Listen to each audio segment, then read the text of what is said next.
Good evening and welcome to Starfest, the St. Albert Readers Festival. I'm Peter Midgley, the festival director, and I will be your host for this evening. On behalf of Starfest, thank you all for joining us. Before we introduce our guests for the evening, I would like to acknowledge that we are broadcasting from Treaty 6 territory, traditional lands of the First Nations and Métis people. You can purchase tonight's books from both Edmonton's independent bookstores, Audrey's Books, and Glass Bookshops. We will provide links in the comments, and we encourage you to please go and buy the books. After the introductions, our guests will speak for roughly 40 minutes. That will be followed by a short Q&A session. We invite you to please post your questions in the comments feature, and I will relay them to our guests at the end of the evening. Right. Tonight's guest, Terese Mailhot, will be interviewed by Marilyn Dumont, a local Edmonton writer of Métis and Cree ancestry. Marilyn's latest book, The Pemmican Eaters, won the 2016 WGA Stefan G. Stephenson Award for Poetry. Our star guest for the evening, Terese Mailhot, graduated from the Institute of American Indian Arts with an MFA in fiction and was shortlisted and won a Whiting Award for nonfiction in 2019. Heartberries, a memoir, was a New York Times bestseller and was also shortlisted for the Governor General's Literary Awards for nonfiction. That amongst many other awards. Marilyn and Terese, welcome to our studio. Thank you. Hello, good evening. Hi, everybody. All right. And then just before I hand you over, just remember again, please do comment on YouTube, and remember that you have to be logged in order to post your comments. So sit back, enjoy the evening. So Terese, when Peter mentioned that you were coming to Starfest, I was really excited because when the book came out, it was published in Canada a couple of years ago. I had it in one of my classes, and it was work that my students deeply identified with. I mean, to the point where there were some people in the class who'd never spoken before. They really identified with this work. So I'm so pleased to be talking to you about this wonderful your writing period, but Heartberries particularly. One of the things that I'm really struck with in this book is that, it's called a memoir, it's called poetry, it's called meditation, and then you yourself are called a mirror of ourselves. However, when I first read it, I read it as fiction. So I just wanted to ask you about that. How do you identify the book, and how do you identify the book? Why did you read it as fiction? I don't know. For some reason, I just did. I don't know why. Yeah. Oh, that's cool though, because I use, forgive me, I have the sniffles a little bit. I don't know, it's like allergies, but so I use elements of fiction like that I was taught in grad school.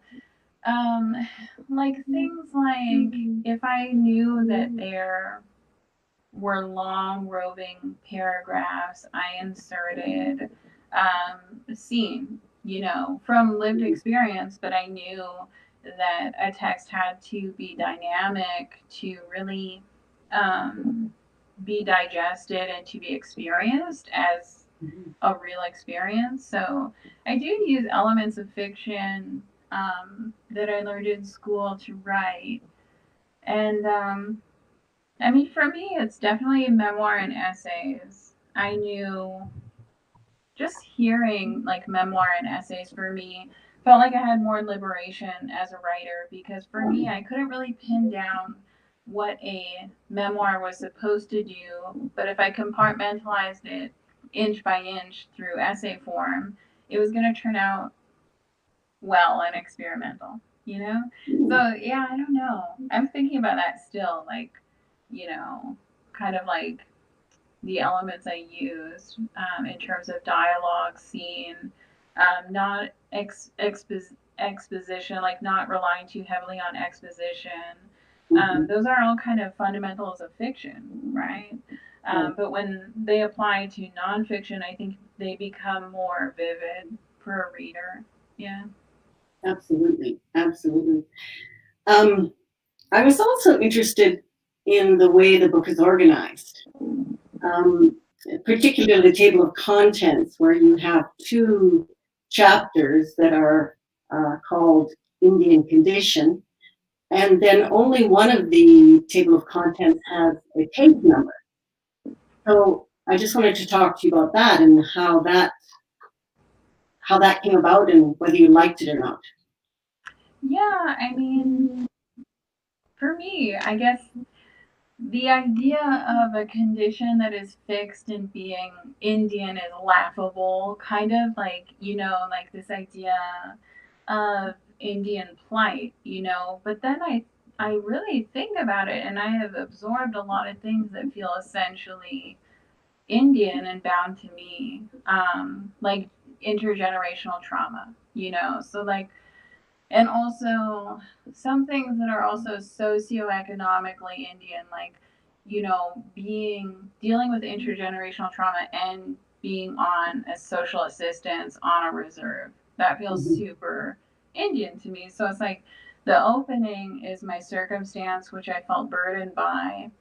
And the end is what I have inherited and my legacy that I'll leave behind. That's why they're two of the same name, but different scopes. Okay. Wonderful. Yeah, wonderful. You were talking about exposition a minute ago, and I wanted to ask you about the short sentences that you use and how punctuated they are, how dramatic they are. And I wanted to ask you about, why did you use that?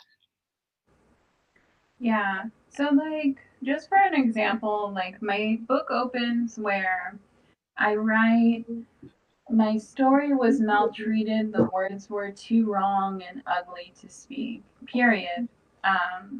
I knew with brevity and paring down that a reader, especially somebody where I'm from or like people I know who have had similar hard experiences, I knew that they would read that and know exactly what I meant.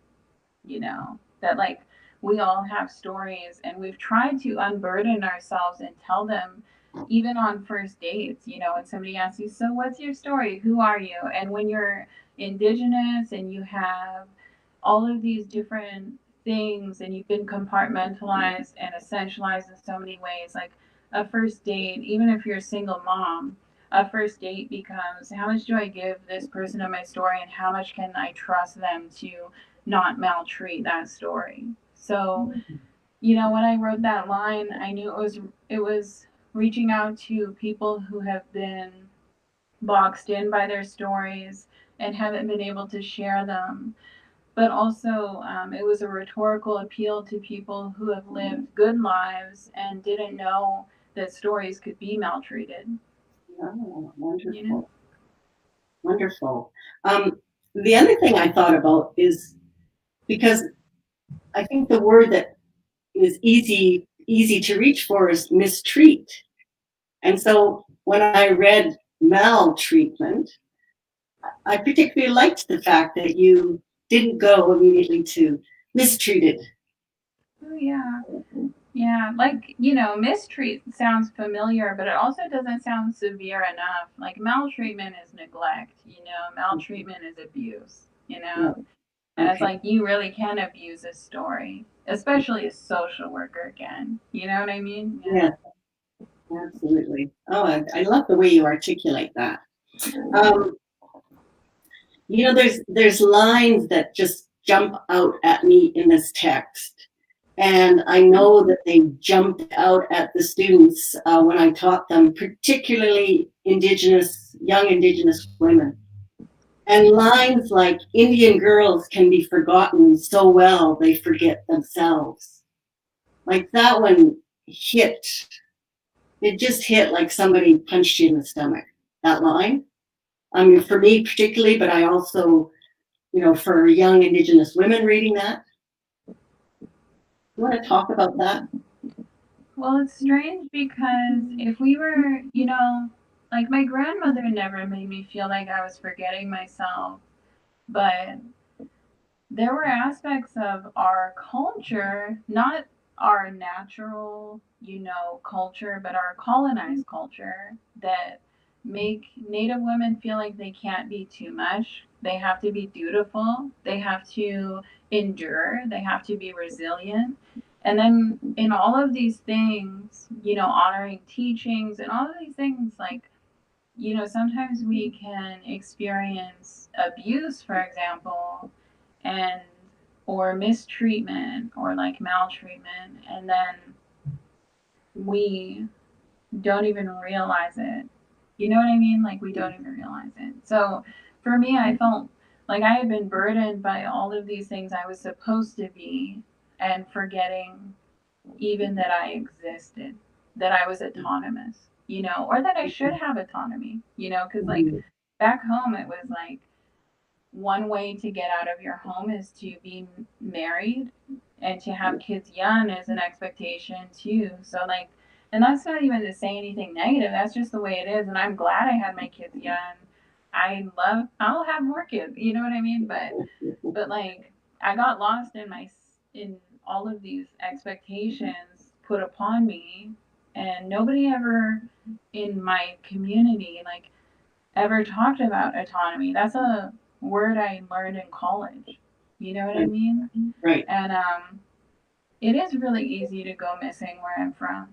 That's another allusion to in that in that line, because it's like we get forgotten, And then when we go missing, or for example, I've lost a lot of Native women in my life, and people mourn well, they know how to grieve, but I can't say that they treated those women very well when they were on this earth.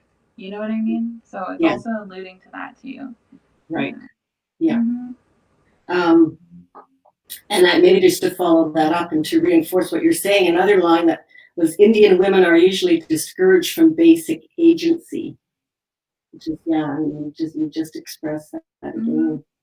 Some other parts of your writing, they have this kind of paradoxical framing or paradoxical putting two things side by side. For example, you say things like, it is odd that I went to foster care while my mother worked in a group home. And there are other lines like that in this writing too that I just found so compelling and so real about lives that are people that are struggling in their lives. Yeah, I mean the group home thing, like my mom worked 3 days on, 3 days off, but like so that we could eat. You know what I'm saying? And that was her. She was a very hardworking woman, as a lot of young mothers and mothers are. They're very hardworking, and then the classism at play where she had to work 3 days on while she had teenagers at home. There's a lot of struggle that I wanted to convey that she had lived through, that it wasn't all her fault. It was a lot of system. It was a lot of system. It was a lot systemic racism, and how it's hard to get ahead as a woman, especially a trauma survivor. Yeah. Absolutely. Yeah, I mean, there's another quote from the book where you're talking about your mother, and you say what Indians weren't taught to know, she transcended resilience and actualized what Indians weren't taught to know. We are unmovable. What do you mean by that? Yeah, I mean that line's about my grandma. So, she was not. She went to residential school. She went to St. George's, and but nothing could change or shape her into an ugly, person, a person who was angry or bitter or would hurt her own people. You know what I mean? And like through her, I survived, through her and through my mother. So like there is an unmovable spirit that like even if they took her practices away, she still practiced them every day in her grace and kindness. Like those teachings that were hidden, they are living and breathing inside of us. I really believe that. Yeah. Yeah, absolutely. Yeah, absolutely. Um, what are you working on now? What new pieces of writing? Well, I signed a book deal with Doubleday Canada to write a novel. So Mhm. I'm inching towards finishing it. I'm supposed to finish it by January, but I mean, it would take like some divinity, to meet the deadline. But I'm working hard on it. It's just that it's one of those things that it's about a young girl growing up where I'm from. So I'm trying to, do honoring work while also cultivating fiction and letting myself play. But it's very hard to juggle those two things as like a native writer because, doing honoring work while also having art and communicating in free ways, like they don't really go together that well. Like it takes a lot of debate and being very conscious of what you're doing. So every day I'm kind of like, if I have a scene between two young native girls, I'm thinking like about representation, which you really shouldn't think about the things that you're cultivating work. It should more be an afterthought, or else you get held up and pinned down. But I don't know. You can't help but think about those things, about how this will be read, about if your mother read it, would she feel like it's true to life, things like that. Mhm. So I'm Mhm. working on a novel, but it's slow. Yeah. Mhm. Yeah. Is this the first piece of fiction you worked on? No, my thesis was fiction. It was a short story collection, Right. which I just kind of turned all of those real moments from the fiction into and converted them into memoir. Oh, okay. Um, Interesting. yeah. Yeah. Mhm. Wow. Well, great. Um, you talk about honoring story or honoring work, excuse me, which is probably a term that a lot of people haven't heard. But I think writers of color, um, Indigenous writers are very conscious of this honoring work. Could you talk a little bit more about that? Yeah, I feel like, when we have success, it is collective. So when we fail, it's also collective, whether we want to be held up as singular artists or not.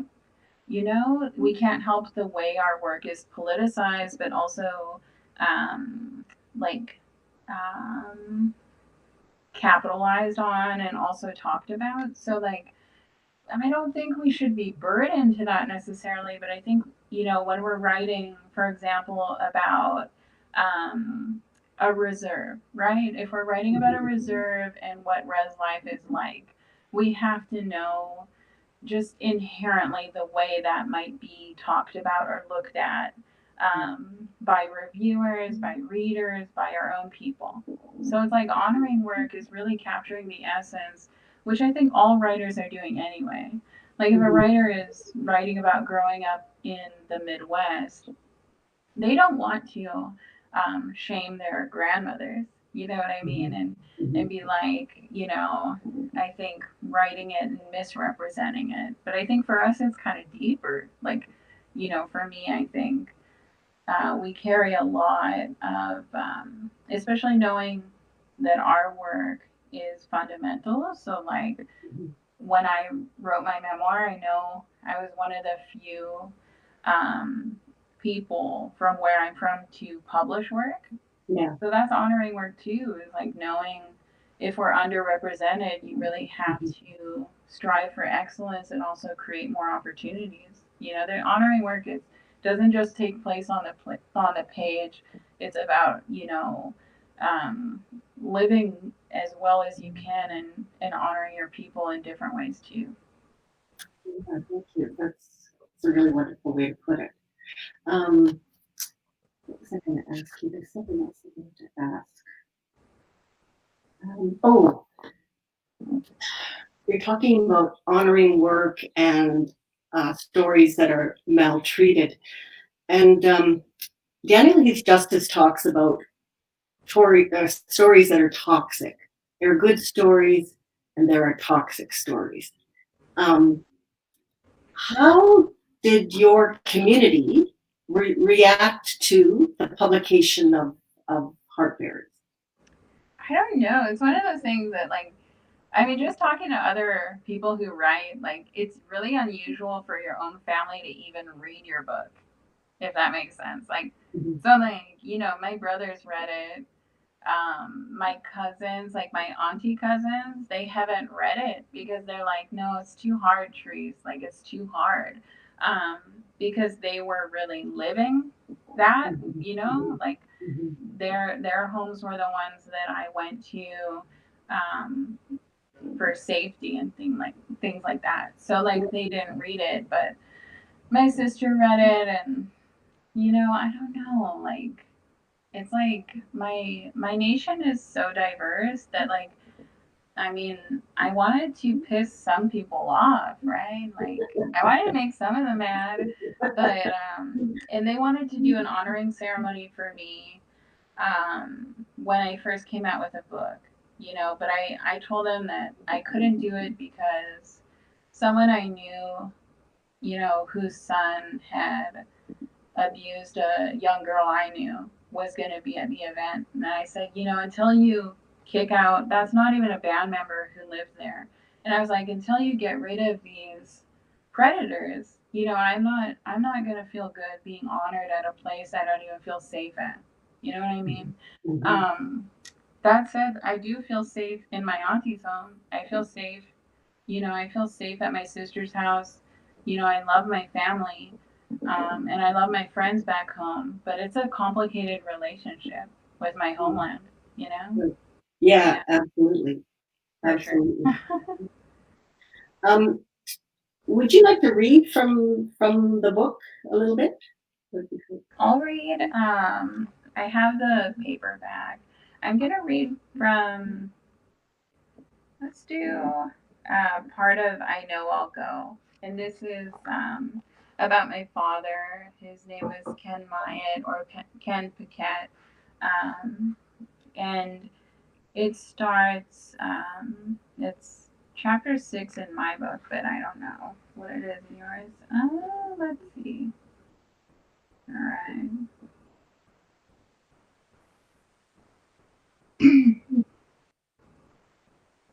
My father died at the Thunderbird Hotel on Flood Hope Road. According to documents, he was beaten over a sex worker or a cigarette. I prefer to tell people it was over a cigarette. I considered an Indian death myself while walking along the country roads of my reserve before I really considered life. His death intruded as I could not fathom being a good person when I came from such misery. I found newspaper clips about my dad. Ken and 4 men abducted a girl. There aren't any details. There are documents about his murder and the transitional housing program he was in when he died. He was homeless. He was homeless, and social welfare gave him a hotel room next to sex workers and younger, more violent men. There was nothing easy about his memory or what he left behind. He was an anomaly, a drunk savant. He took his colors, brushes, and stool when he left my mother. It was harvest, and the corn stalks were gold and waving. I was waiting on the porch. I ate blueberries and spit out anything too ripe, a purple liquid. His hair was black and coarse.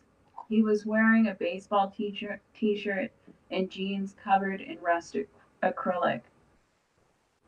As an Indian woman, I resist the urge to bleed out on a page to impart the story of my drunken father. It was dangerous to be alone with him, as it was dangerous to forgive, as it was dangerous to say he was a monster. If he were a monster, that would make me part monster, part Indian. It is my politic to write the humanity in my characters and subvert the stereotypes. Isn't that my duty as an Indian writer? But what part of him was subversion? Thanks. Oh, wonderful. Thank you so much. Um, one of the other quotes that I have from the book that I thought was really interesting, and the term was Indian sick, and I think you referred to it before. The spirits used to possess the people. We called it Indian sick, and it was the first illness to be accounted for. It begins, it begins with want, with taking, and ends with a silence that hurts and makes us beg.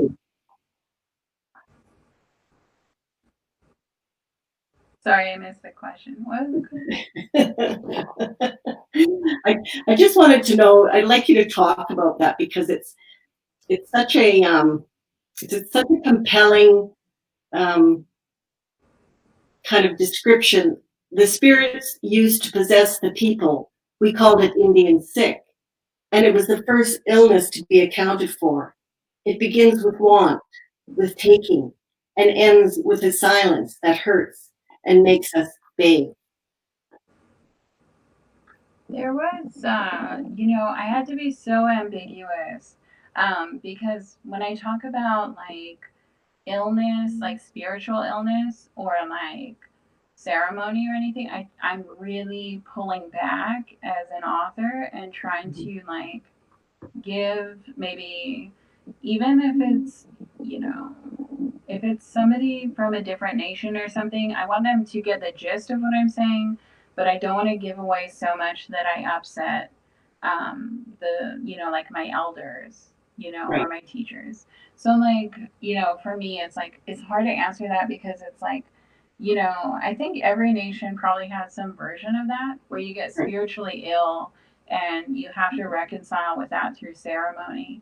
And like, for me, when I entered the hospital and I was, mentally unwell, um, I was spiritually unwell too, and like, so I wanted to convey in that chapter that like I wrote that from a hospital. So I was writing it in a composition book at the hospital, and I wanted to convey that like I knew this illness went far beyond the white rooms of medicine.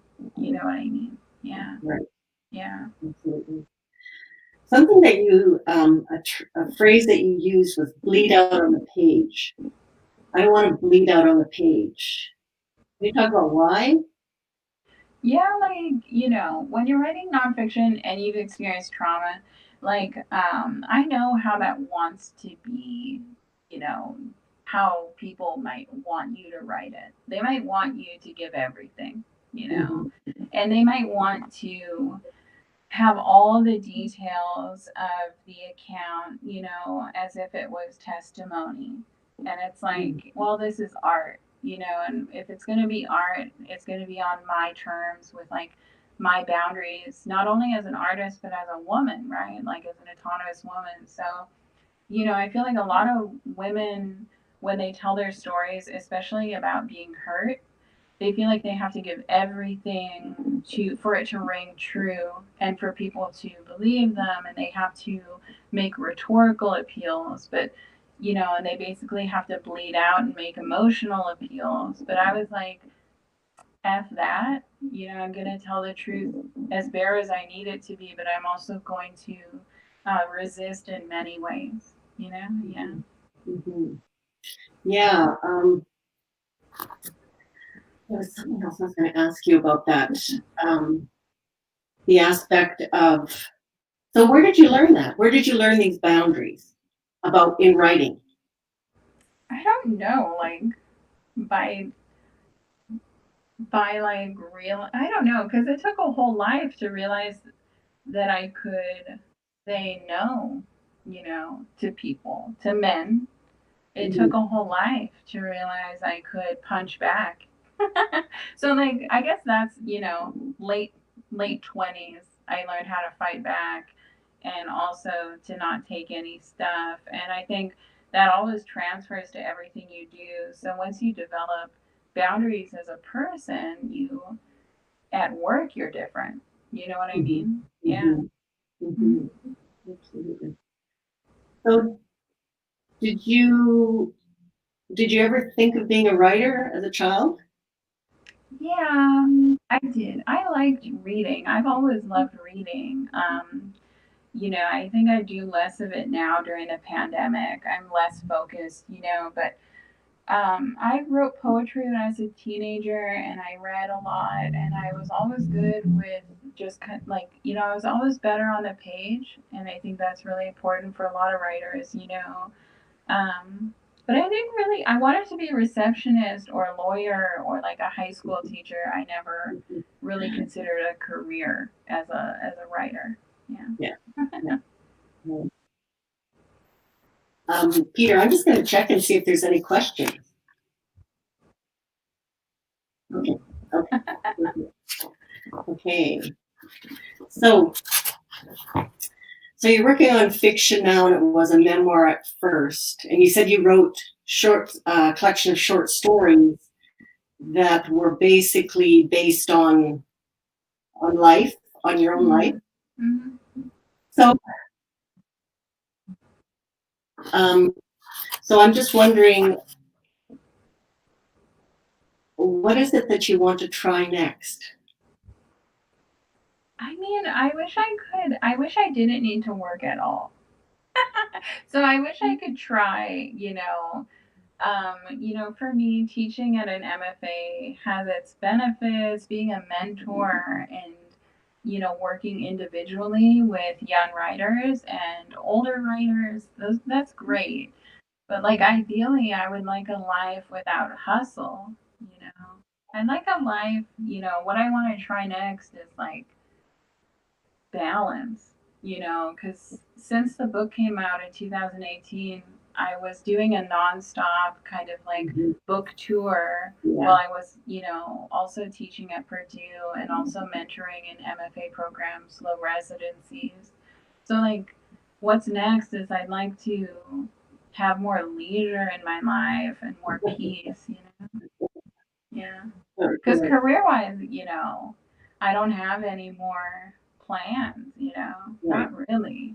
I'm not really sparked by anything except doing right. But what really sparks me now is trying to have like a life beyond struggle. Yes, Mm-hmm. absolutely. Um, what else did I want to ask you? Is there anything I didn't ask you that you wanted to talk about? I mean, no. Usually, the funny thing is, like, when I go to conferences and I'm on panels, I'm always the one who likes not talking. That's my trick. Is like, I get to be able to go to the conference, but I also get to just sit there and listen to other people. So like, and I usually concur with all their thoughts and ideas too. So I don't even need to like answer.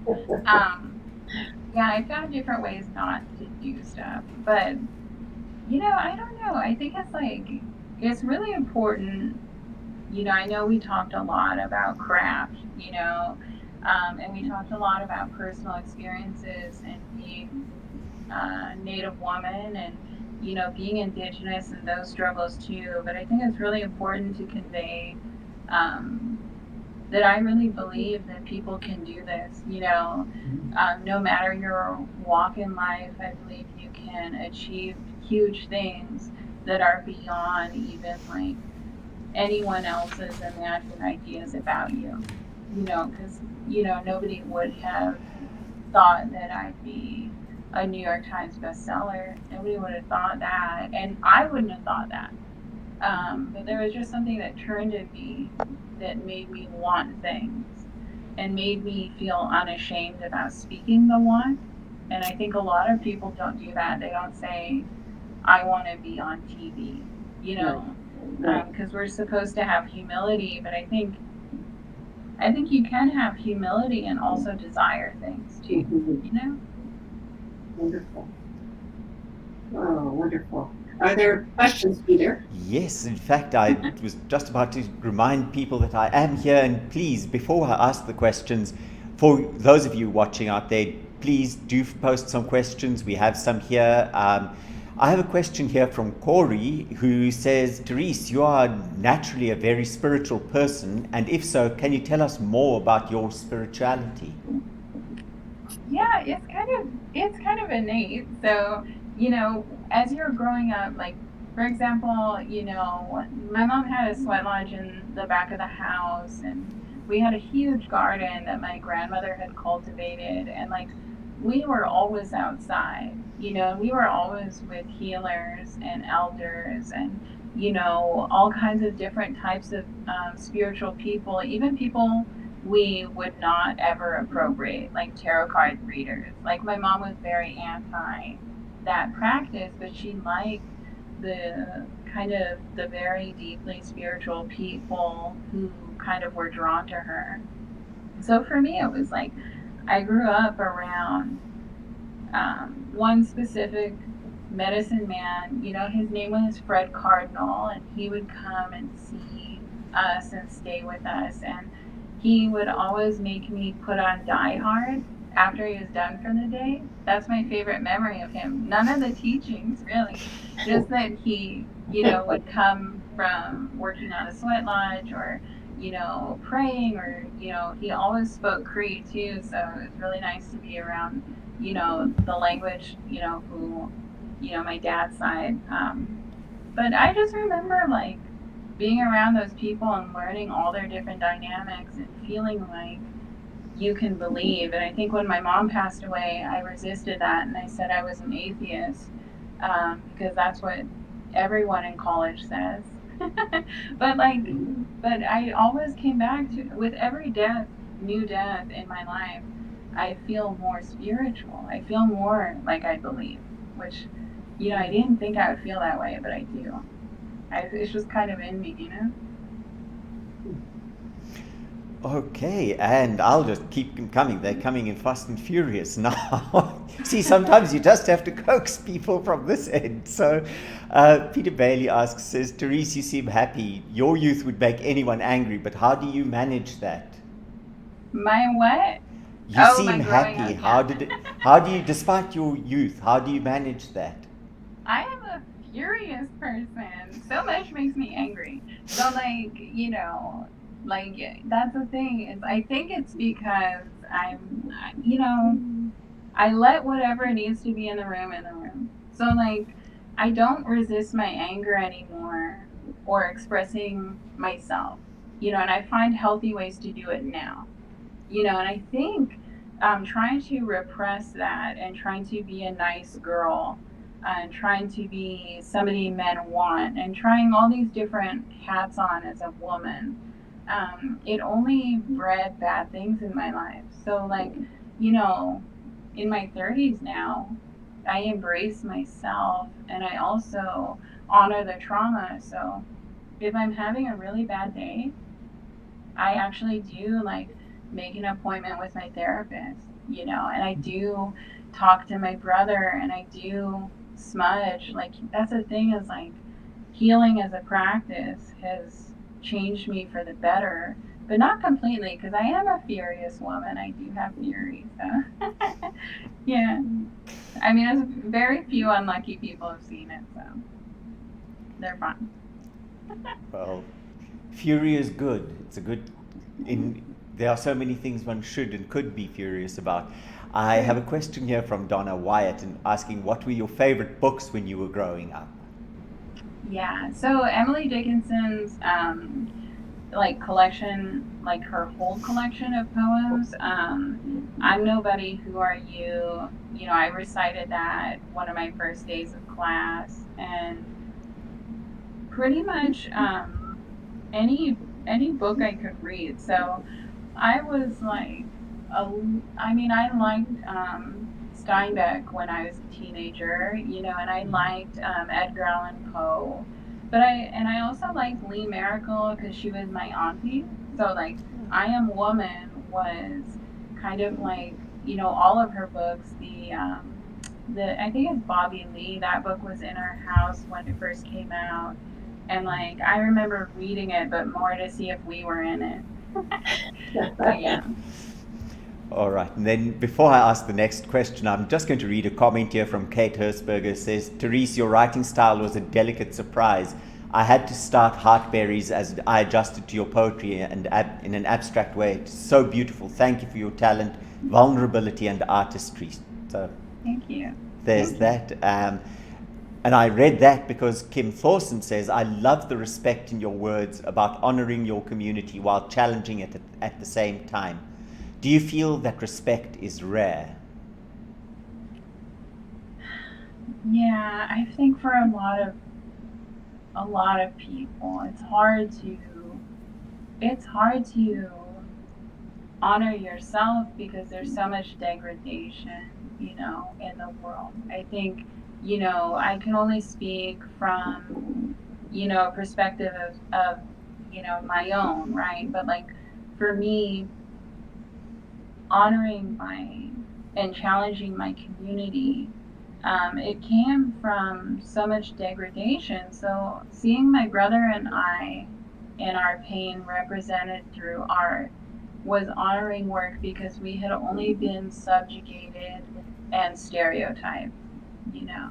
So like, even though it's hard to read and actually deeply sad at points, I feel like we celebrate it every day that I published the book because we're like, somebody actually noticed us and turned it into art instead of turning it into a statistic or, you know, something to report to get more funding.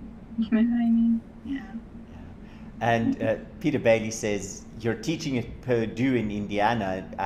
Are you now living in the US, and what's it like to be there in 2020?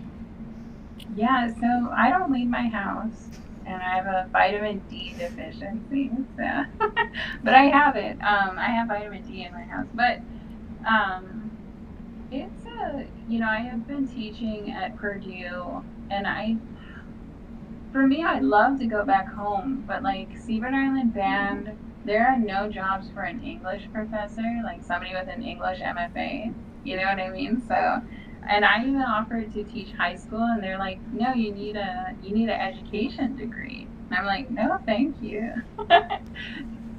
Sorry.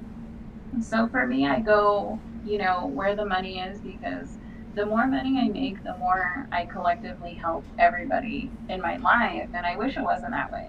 I wish you didn't have to feel capitalistic. But being in the States is weird because, you know, there's a lack of community here. I don't have my cousins with me. I don't have my aunties.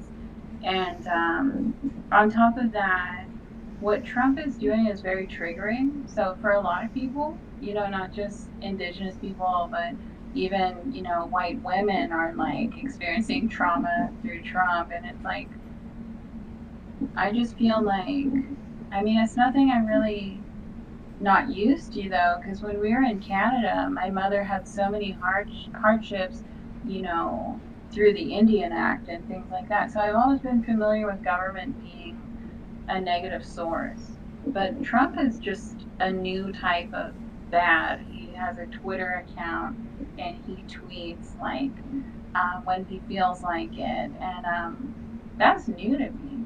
Seeing somebody, you know, who literally just got there because of his subject position and not because of his merit. I mean, I think it proves a lot about government and how they function, you know? Yeah. Yeah. It's traumatizing. Yeah. Okay, I'm going to take you a bit away from that topic, and Leslie Greentree asks if you can talk about the book's framework and addressing the book to your former partner. Yeah, so like Casey, oh man, because he was not characterized very well in the book, because as a political act, I felt like he was definitely a transgressor, throughout most of my dating life with him. And he had been one of the, I think, most prominent partners in my life who had really called me crazy. Like he called me crazy, and he was not into seeing me as a complicated person. So like I wrote in an epistolary form and structure, which is a letter to him, and I started writing to try to convince him that I was, a deeply emotional, complicated, but good person. And I ended up writing a book that's nothing about explaining things to him, and more like resistant and aggressive and exploratory towards myself, which, I mean, that's debatable if it's good as a practice, but in terms of the art and structure, it ended up being, how did I get to this position where I'm in a romantic relationship trying to prove to somebody that I'm not crazy? And then when you have that as the narrative question, and you answer the narrative question, you think about possibilities for transcendence. And for me, that's where the book was going to end, is with the possibility of wielding power through narrative. But Casey had to read it twice, and he read it out loud with me while I was in residency. And by the time we read it out loud, we were so far removed from those people we were when I was in an institution, when we were up and down before we had a baby, that he read it and he felt deeply impacted with all the things he didn't know about me. Like, he didn't know everything, especially the ladybugs, how my house was infested with ladybugs. Like, little things like this, he was like, I had no idea. I didn't know, So I think we love each other deeper, but it's also like, oh no, now you're a character in the literary world. Like, whoops, So I would not write about him again. I would not. I don't think I will. But it was good. It was transformative for me. And he okayed it. So I just think I would have done it different, if I knew, because I didn't even know if we were going to stay together. I just knew I wanted to render this part of my life as art, And you have to just write something and think, if this changes my relationship forever, it's meant to change forever. So be it, Thank you. Yes. I want to, before I ask a final question that'll go in, I wanted to one of my own questions is, so many of the comments, if you look online, have been about how disjointed the book is, how difficult it is to read. And I must say, I did not find it that. And yes, there are leaps, but to me, this is a very conscious narrative structure, and so typical of trauma narratives. And so why, do you want to talk about that? Let me say, how do you read indigenous writing? How do you read those broken bits? Just some advice for those people who criticize that aspect of it. Well, I think it's like, I think they know, like when they're reading, and for example, there's a whole chapter where I utilize space breaks to show in juxtaposition my new marriage of kind of like quote unquote normalcy next to my old marriage to veto. So I use space breaks, but the paragraphs are right next to each other in the eye, right? They have some space, but I rely on the reader to know that we're jumping in time with every paragraph, and that it will it will work in confluence like a river by the end, So I trust the reader with that, but I knew it would be hard and it would jump around. But I also knew it was fragmented because of all the trauma. So like, you know, your lived experience, the content does inform the form, right? So like, I couldn't have written it in a linear way, where it was, you know, in the beginning there was this, and then it ends up in this space, because literally in a span of a day for a trauma survivor, you might experience 3 different points of your life, you know, as if it was yesterday, you know? Yeah. I don't think it's that hard to read, but no, it's beautiful, and I actually enjoyed that a lot. So it's just that seems to be such a recurring comment from people as a criticism. And yeah, you just have to not read the comments. Like, I don't read Goodreads, you know. I only care about what the New York Times and like the Guardian, and like, you know, I only care about the actual critics. And then I'm like, even then, I make my husband read it, and I tell him if it's not good, don't tell me. Don't even tell me. Yeah. Yeah. All right. Then I think let's wrap it up with a question that just from Jeffrey Manderscheit here. It says, "What warms your heart the most?"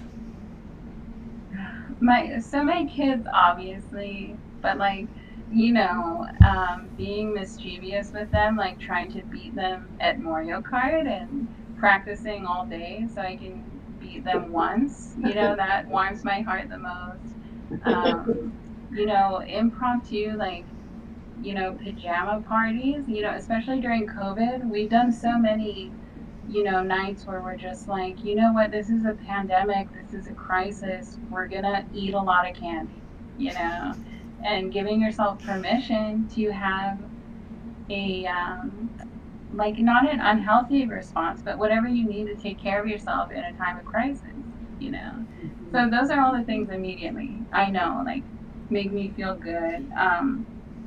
You know, and my son, he is 5, little Casey, and he reads, you know, fluently, and he wrote a 50-page book, you know, last week. And it's like, you know, there's only 1 sentence per page, but it, like, I mean, he gets us to read it almost every day, you know, and that's just so beautiful, you know. Yeah, it's so cool. Yeah, thank you.